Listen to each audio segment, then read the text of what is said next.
Buddhist Stories, Cinca, the Brahmin Girl, Part 3 of 5 on Between Master and Disciples, given in English on September 27, 2015, in Saint-Denis, France.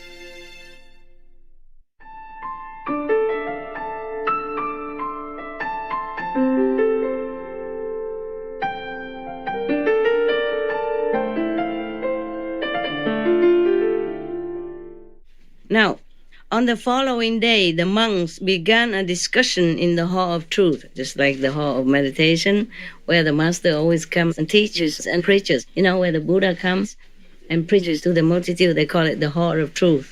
Okay? Brethren, they talk among themselves. The monks say to themselves, like brothers, yeah?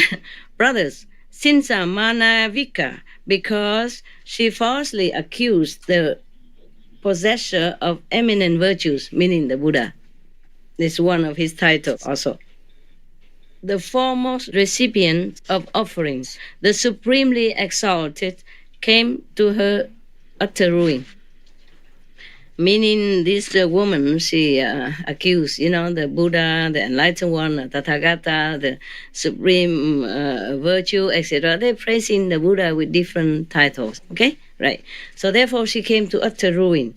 The master, the Buddha, approached and asked them, monks, what are you sitting here now and talking about? So when they told him, he said, monks, this is not the first time she has falsely accused me and come to utter ruin herself. She did the same thing in a previous state of existence also. Having thus spoken, he said, unless a king discerns clearly faults on the part of another, after himself investigating carefully all the facts, both small and great, he should not inflict punishment, meaning you should not judge before you really thoroughly research about any matter, the facts. Yeah, that's all. So saying, he related in detail this Mahapaduma Jataka, the story of the past of this woman in connection with him in the former life. Yeah. Are you okay? You want to continue tomorrow? Yes. So tired, you all right? No, we are okay. Yes. We have some high chairs outside. Could you please get me a high chair like that? Then you could sit in the corner. Okay? Yes. Give me a high chair outside. One of those chairs that we put in the kitchen? Small one is good enough, just so that he can sit more comfortably. I feel your discomfort. I do feel that. Two chairs. For the two elderly... No, one only. One only? One only, okay. He's 74 years. Yeah, of course. Everybody's different. Bodies are different. Age different. A reaction different. So we cannot measure everybody the same. Yes. If he sit in the corner where you sit, then no disturbing. Okay. He changed. Okay. He coming. The chair coming. Okay. So we continue with the story of the past. Yeah. How this woman in the former life also did the same to the Buddha. Yeah. So she kept going up, slander him, and went back to hell. And then after cleaning up the sin, went back up again and did similar to the Buddha if he came back to life. The same with Devadatta. This is the thing. People are doing good things in this life or doing bad things in this life. Yeah, it's okay. Why don't you take the round chair instead? Yeah. Anyway. Is this chair safe? I saw it broken. Okay, come. Yes. Are you really okay? Yeah, okay. All right, good. You're a tough guy, huh? Yeah. Corner. Yeah, like that. Be careful with this spiritual equipment down there. Heavenly ears. Yeah, okay. Careful with the equipment. Okay, good. That's it. Buddha, go up to your days. I'm sorry for your inconvenience. Yes. Thank you. Yes, you are very welcome, my love. You're very welcome. Sorry, I should have taken care earlier, but I thought you're a tough guy, We used to have chairs and sofa and everything here, but, no, no room anymore. Yeah, it's not like my house is uncivilized like this. We had a table, dining table, chair, sofa, bed for me and for dogs. Now all gone out. Yeah. In the evening, you can sit on some of the beds, for the boys, and let all the boys go down on the floor and sit there. So a big bed. So even if you fall down, it doesn't matter. So it's easier for your legs. Okay, yeah. There was another person before, French. Oh no, Togo. He also has problem. Yes, it looks similar to you. All right.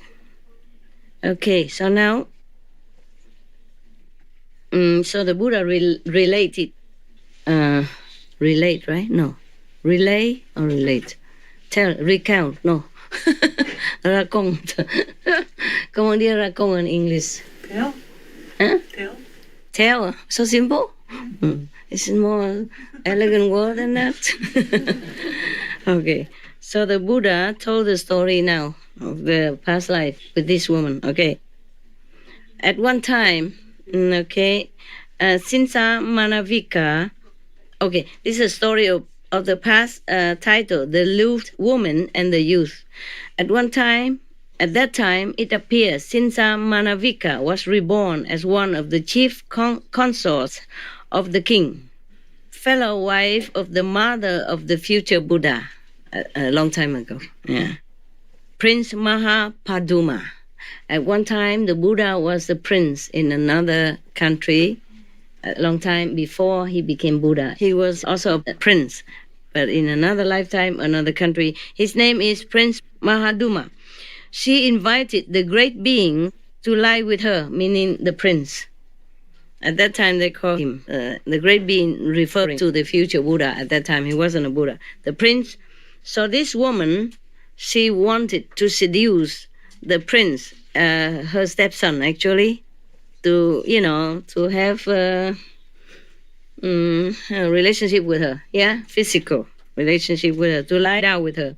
And when he refused to do so, she disfigured her own body with her own hands, faked sickness, and told the king, "Your son brought me to this pass because I would not lie with him."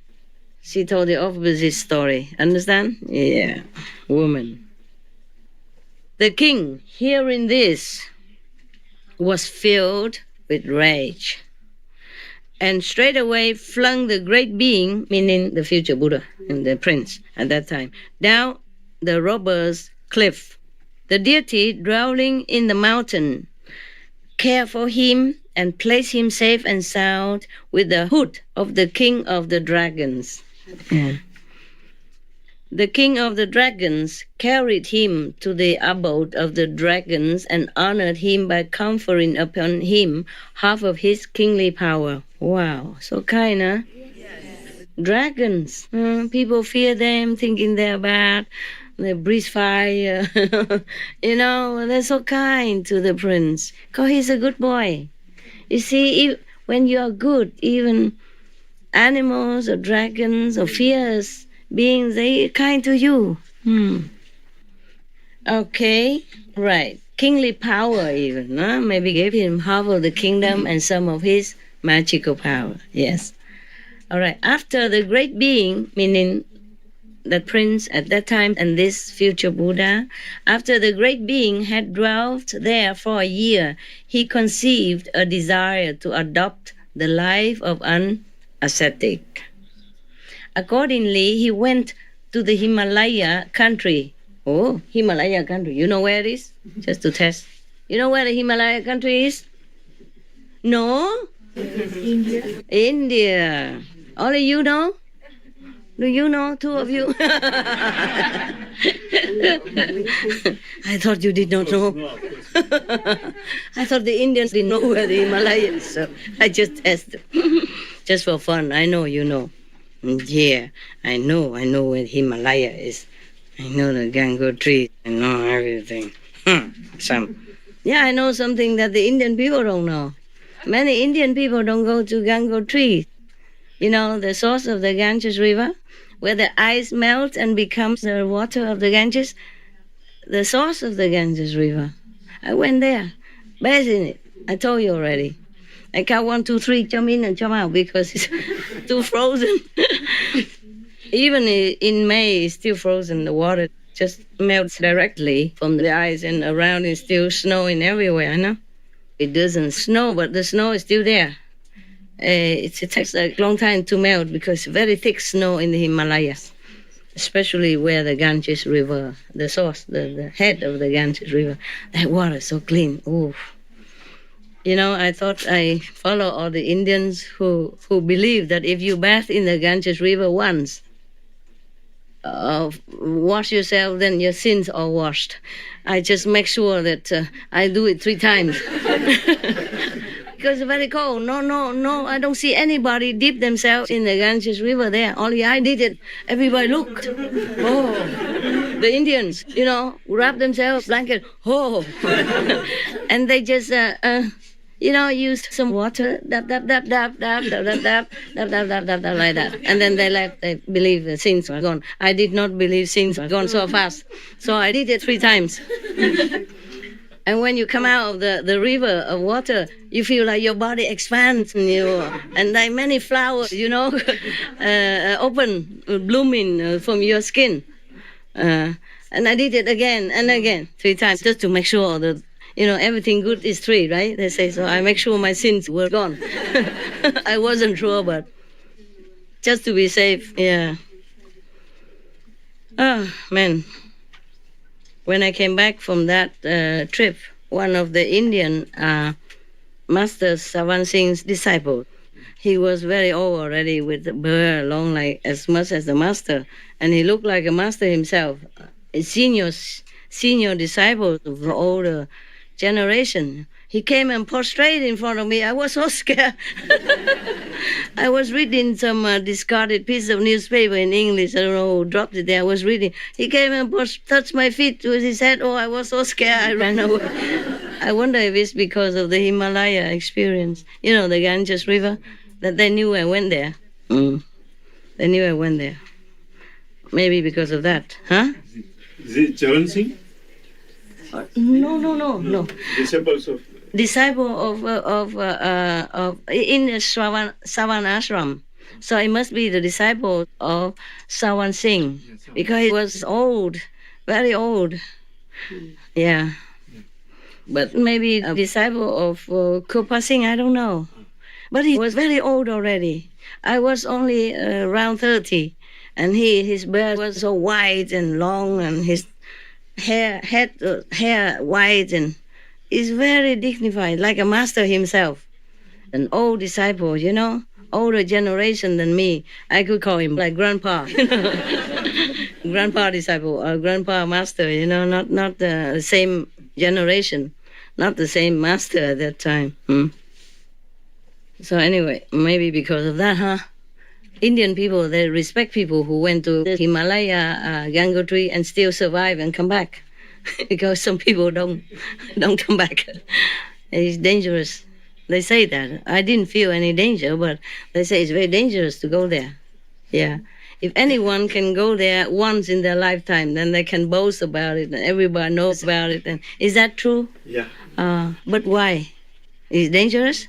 No, it's supposed to be very pious river. It's supposed to be what? Pious river. Ganga is supposed to be very pious. Divine river. Huh? Divine river. Pure. Oh. Pious. Meaning if you went there and take a bath, then you became purified. Yeah. Like a saint. Right. Aha. Okay. I should go again and then back again and then more and more pure all the time. Huh? No, we are coming here for that only. Okay. Not a Gangotri? No. All right then. I'm not a river, okay? In case No, you're not river. mistaken. Ocean of love. Okay. All right. Okay, anyway. All right. So the Buddha say that his stepmother, the queen stepmother of him, one time, long time ago, when he was a prince, accused him falsely for sleeping with, or wanting to sleep with her, and he refused.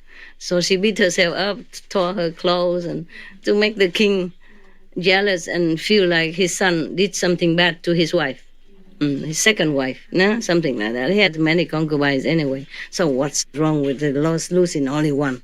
No? He had so many wives that some of them he never even knew where she lived and what she did in the palace. Most kings are like that. They have many concubines, yeah?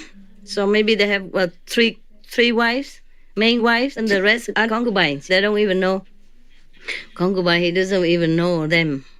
Never had a chance to talk to them or touch them or nothing. But nobody is allowed to marry them. Nobody is allowed to touch them either, you know? They finished. That's the old time. So now the king threw him down the cliff, but the celestial beings and the dragons saved him and cared for him. But in 1 year after, he wanted to become a monk, ascetic monk, you know. So accordingly, he went to the Himalayan country, you know, right? India.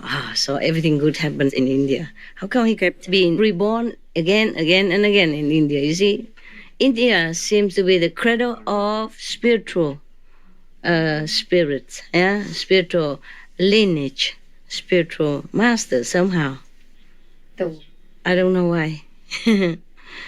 Probably is a good place to be because the Indian people, they respect so much the saints, you know, and they have freedom of religion. They even worship stones, cows, rats, snakes. Yeah. So they harm no one, you know. So if I go to India, I probably have all the great honor, never slander, nothing. Because even the rat can be guru there, so why not me? I was thinking about that, yeah? In other countries, you know, some people believe, some people not. Some people pray, some people slander. But in India, I'll be safe. So one day, if you don't find me anymore here, then you know. You know why. Okay, and you know where I will be, huh? Yes, Indian people, they're so pure. You know, they have temple for rats. Yes. They feed rats. And that temple, one is very famous. Oh, there are a lot of rats live there, and they drink together in one bowl of milk. They give them milk every day. And the humans come and even drink with the rats. Yeah, for blessing, like prasad, just like you want me to give you cakes, candies. The rats, yeah, if they drink together same milk in the bowl with the rats, they feel blessed. Yeah, hear you? Yeah. And then they also wish to be born again as a rat. Yeah, and some people worship snakes and wish to be born as a snake. You don't know. Indian people, they are very liberal. They respect all beings. Yeah, they even worship Ganesh, which is an elephant. Is it Ganesh an elephant or monkey? Yeah, Ganesh, son of Lord Shiva. Monkey or elephant? Elephant. And they also, there's Hanuman. They also worship a monkey. Monkey. Yeah, a Hanuman. You see? You see that? Huh? And here they don't even worship anybody. Not to talk about monkey, elephant, they kill them and eat them. Okay? If the Buddha is born now, maybe they also become soup. Who knows? Yeah, if they don't have any more monkey and elephant or rat to kill or to put in a laboratory for torturing tests, maybe they put the Buddha in there. Who knows? Scary humans.